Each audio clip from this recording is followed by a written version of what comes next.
Sorry mister Rakesh, मैं आप ही से मिलने आया था। आप कहीं जा रहे हैं? हाँ, क्यों? देखिए, मैं आपको एक भाई की तरह सलाह दे रहा हूँ। अपने बसे बसाए घर को इस तरह मत उजाड़िए। अब संध्या बिल्कुल ठीक हो गई है और आपके साथ नए सिरे से जिंदगी की शुरुआत करने की आस लगाए बैठी है। उसकी आस मत तोड़िए, उसके साथ अन्याय मत कीजिए, प्लीज मिस्टर राकेश। देखिए, आप उसकी तरफदारी इस अंदाज से कर रहे हैं जैसे अदालत ने उसे बेकसूर मानकर रिहा कर दिया। अगर अदालत ने उसे बेकसूर मानकर रिहा कर दिया तो मैं समझूंगा ये इंसाफ उसके साथ नहीं, मेरे साथ हुआ। इंसानियत के नाते मेरी कोशिश कामयाब रही। आप संध्या के पास लौट जाइए, उसके जीवन में प्यार का सवेरा कर दीजिए। वो आपके लिए तड़प रही है। देखिए मिस्टर विजय, संध्या मेरी जिंदगी की संध्या बन चुकी है। अब उसका सवेरा नहीं हो सकता है। मेरी दूसरी शादी होने वाली है, इसलिए don't disturb me and get lost from here. Mister Rakesh, अगर आपने दूसरा घर बसा लिया तो संध्या का क्या होगा? उसके दिल पर क्या बीतेगी? वो कहां जाएगी, क्या करेगी? देखिए मिस्टर, शादी से लेकर आज तक संध्या कुंवारी है। अगर आपको उससे इतनी हमदर्दी है तो जाकर उससे शादी कर लीजिए।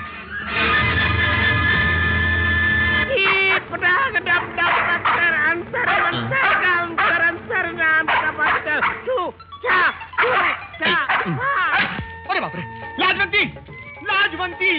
क्या है? अरे हमारे घर के पास एक जादूगर मंडला रहा है। मंडला रहा है तो मंडलाने दीजिए, आप क्यों घबरा रहे हैं? अरे तुम क्या जानती हो जादूगर को? वो अपने जादू से किसी को कुछ भी बना सकता है। ये पाताल भैरवी का जादूगर है। हाँ, फट!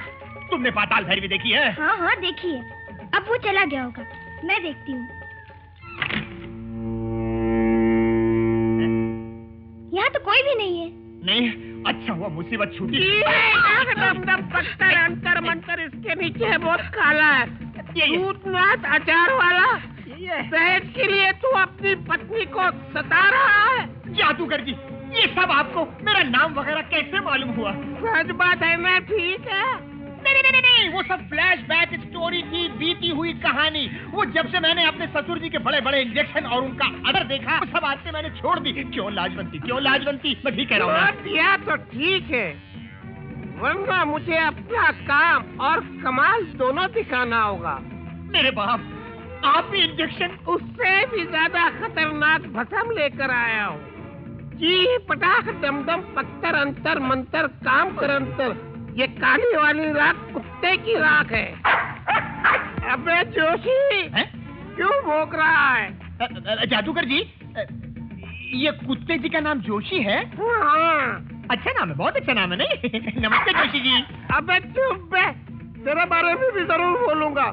जादूगर जी, आप कुत्ते की जबान समझे हैं? हाँ, बहुत अच्छी तरह से समझता हूँ। ये कुत्ता अपनी कहानी तुम्हें सुनाने के लिए तड़प रहा है। कहानी मुझे सुनाने के लिए? क्यों? अबे तू क्या समझता है? ये कुत्ता नहीं, ये मेरा दामाद है। कुत्ता? बेचारा आपका दामाद कुत्ता बन गया आपकी तुझे? ये बना नहीं, मैंने बनाया है।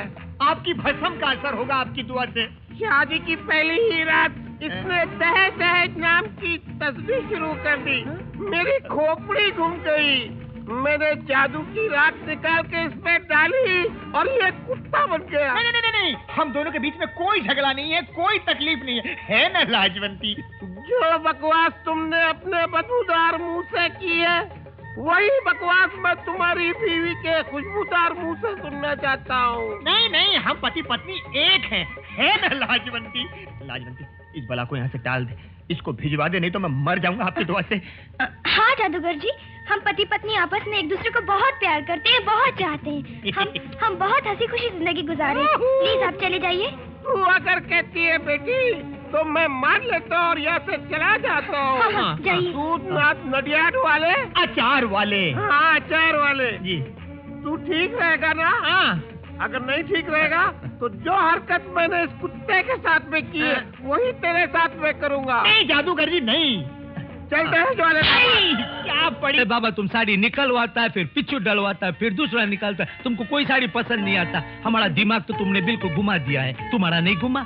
अरे तुम्हारी साड़ियाँ दूर से अच्छी लगती हैं, नजदीक से खराब लगती हैं। कुछ लोग दूर से बहुत अच्छे लगते हैं और नजदीक से काटने को दौड़ते हैं। अरे भाई, साड़ी मुझे थोड़ी पहननी है, पहनने वाले को पसंद आनी चाहिए। बराबर। वो लाल साड़ी दिखाओ। अरे बाबा कौन सा साड़ी दिखाओ? हाथ ऊपर करो। किया। उंगली रखो। रखा। नीचे लाओ। लाया। लाओ लाओ लाओ लाओ लाओ। रुको। रुका। खींचो। खींचा। Very good. Very bad. Very bad. एक ब्रदर तुम काम करो, तुम बताओ तुम्हारा मैडम का कलर कैसा है? मौसम्बी जैसा। मौसम्बी जैसा? वो देखो बस, वो मैडम जैसा है। ठीक, ये सब छोड़ो। अच्छा ये बताओ, तुम्हारे पास बनियान है? कौन सा बनियान? औरतों का बनियान। औरत का बनियान? बाबा मजाक करता है नहीं तुम? अरे वही जो औरतें अंदर पहनती हैं यार। हाँ, तुमको ब्रेजियर चाहिए? ब्रेजियर? हाँ। कौन सा साइज चाहिए? साइज क्या? अरे बाबा, अरे इधर क्या हो इनको गया? क्या तकलीफ हो गई? हेलो डार्लिंग संध्या। हेलो। ये लो। कैसी है ये साड़ी? बहुत अच्छी है। आज तक मैंने जितनी भी साड़ियाँ खरीदी है, उनमें से सबसे ज्यादा कीमती और खूबसूरत साड़ी यही है। विजय बाबू, आपके दया और प्रेम ने तो इस मरे हुए दिल में फिर से जीने की तमन्ना को जिंदा कर दिया है। दिल करता है इस घुटन वाली दुनिया से, इस अदालत की सजा से बचकर आपके साथ किसी और दुनिया में भाग जाऊं। भागने की जरूरत नहीं है। अगर तुम्हारा नाम संध्या है तो मेरा नाम भी विजय है, यानी जीतने वाला। मैं तकदीर को हराकर, उससे खुशियां छीनकर तुम्हारे दामन में भर दूंगा। विजय बाबू,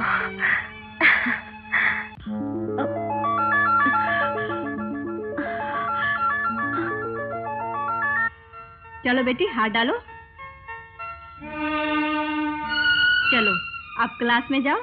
शाबाश। नमस्ते मैडम। नमस्ते। ये बच्ची किसकी है? किसी की भी नहीं, अनाथ आश्रम की एक अनाथ। आज कोई खास दिन है जो ये हार पहनाया जा रहा है? खास ही समझिए, आज इस बच्ची का जन्मदिन है। ओ, इसका मतलब है अनाथ बच्चों का जन्मदिन भी मनाया जाता है। Very good. Defence lawyer, please proceed. Thank you your honour. कुमारी रुक्मणी जी, आप श्री अमृतलाल के बनाए सेवा समाज अनाथ आश्रम में वार्डन की हैसियत से कब से काम कर रही हैं? जी, तकरीबन 15 साल से। 15 साल से। क्या आपकी शादी हो चुकी है कुमारी Rukmani ji? Order, order. Proceed. बताइए कुमारी रुक्मणी जी, आपकी शादी हो चुकी है? जी नहीं। आपके बच्चे कितने हैं? Order, order. बताइए कुमारी रुक्मणी जी, आपके बच्चे कितने हैं? जी एक बच्ची है। लड़की की उम्र क्या है? 7 साल। लड़की के बाप का नाम? हाँ बताइए कुमारी रुक्मणी जी, लड़की के बाप का नाम बताइए। नाम बताइए Rukmani ji. Amritlal. I object your honour. मरे हुए एक आदर्श व्यक्ति पर गढ़ी हुई कहानी के जरिए हमारे डिफेंस लॉयर बदनामी के दाग लगाकर इस केस को सही रास्ते से भटकाने की कोशिश कर रहे हैं। योर ऑनर, मैं किसी पर बदनामी के झूठे दाग नहीं लगा रहा हूं, बल्कि चरित्र के जो बदनुमा दाग सफेद कपड़ों के नीचे बरसों तक छुपाए गए थे, उसे अदालत के सामने लाने की कोशिश कर रहा हूं, ताकि यह साबित कर सकूं कि वही काले चरित्र का जहरीला सांप था जिसने संध्या के दिमाग को बचपन में डसकर उसकी हालत खराब कर दी थी और वो अपने मानसिक संतुलन खो बैठी थी। और काबिल वकील साहिबा, मैं तो एक मरे हुए आदमी को मुजरिम साबित कर रहा हूं जिसका कानून कुछ नहीं बिगाड़ सकता, और आप एक जिंदा बेगुनाह को फांसी के फंदे पर चढ़ाने की कोशिश कर रही हैं। मुर्दों की झूठी हमदर्दी में जिंदों की कुर्बानी मत दीजिए, जो गलत है, गुनाह है और पाप है। रुक्मणी जी, श्री अमृतलाल जी रुपयों पैसों से आपकी बच्ची की कोई मदद करते थे?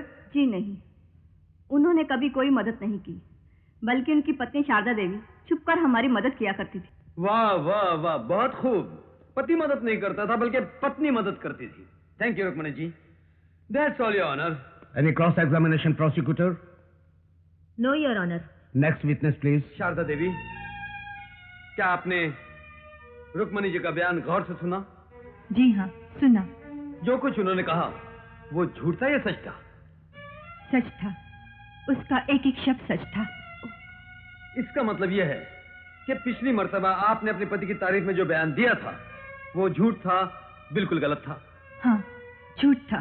Thank you. That's all your honour. My next witness is inspector Ishwarlal. Proceed. Inspector Ishwarlal ji, मैंने सुना है कि आप स्वर्गीय अमृतलाल जी को एक जमाने से जानते थे। जी हाँ, मैं ही क्या, इस शहर में शायद ही कोई ऐसा होगा जो उन्हें नहीं जानता था। ऐसे, मगर यह सुना है कि वो आपको बचपन से जानते थे। जी हाँ।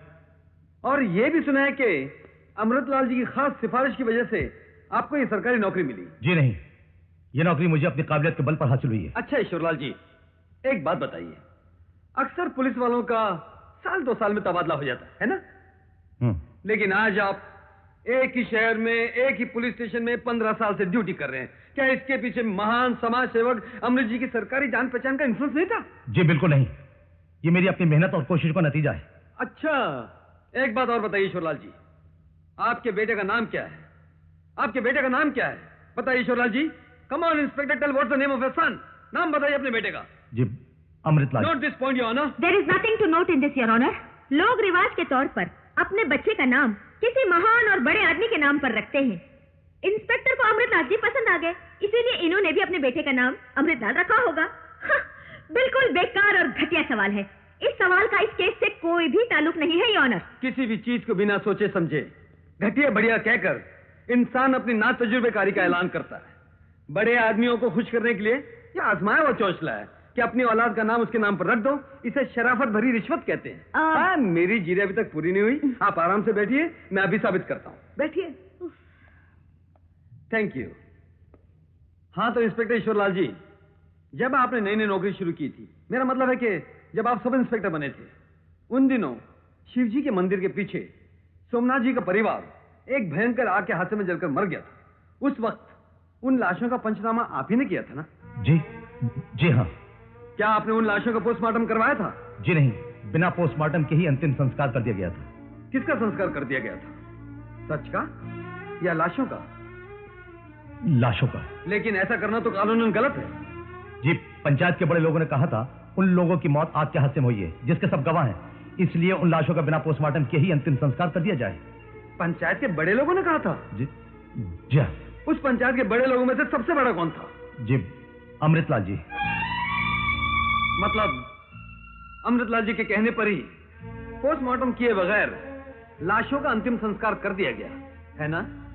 जी वो। Come on inspector. जी वो। Speak the truth. वो। Come on inspector, come on with the truth. Speak the truth.